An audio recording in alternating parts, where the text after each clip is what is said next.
So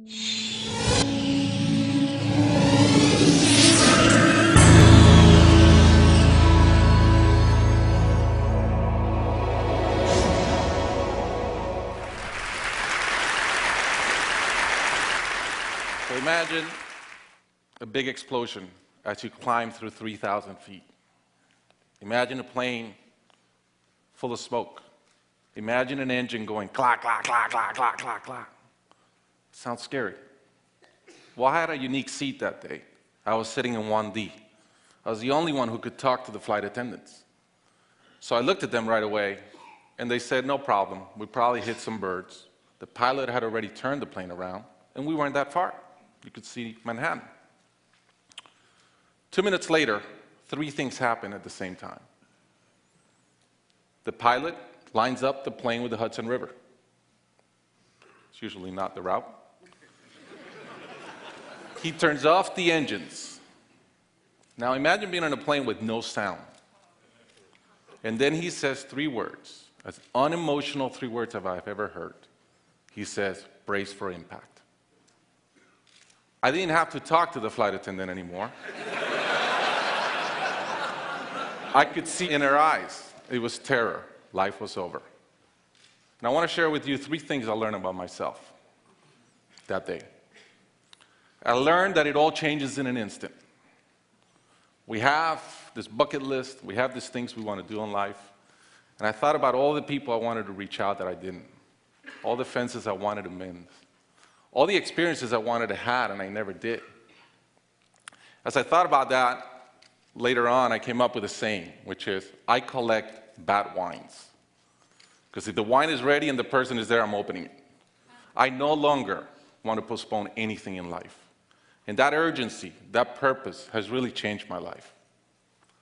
The second thing I learned that day, and this is as we clear the George Washington Bridge, which was by not a lot, I thought about, wow, I really feel one real regret. I've lived a good life. In my own humanity and mistakes, I've tried to get better at everything I've tried. But in my humanity, I also allow my ego to get in. And I regretted the time I wasted in things that did not matter with people that matter. And I thought about my relationship with my wife, with my friends, with people. And after, as I reflected on that, I decided to eliminate negative energy from my life. It's not perfect. It's a lot better.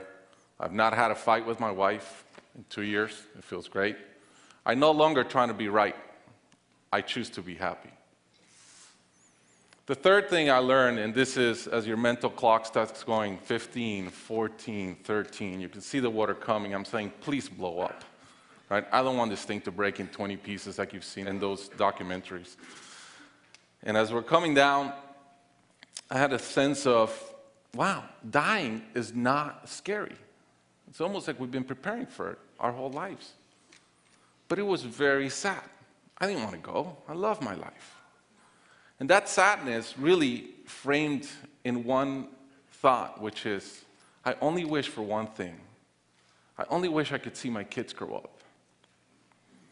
About a month later, I was in a performance by my daughter, first grader, not much artistic talent, yet. And I'm bawling, I'm crying like a little kid. And it made all the sense in the world to me. I realized at that point, by connecting those 2 dots, that the only thing that matters in my life is being a great dad. Above all, the only goal I have in life is to be a good dad. I was given the gift of a miracle, of not dying that day.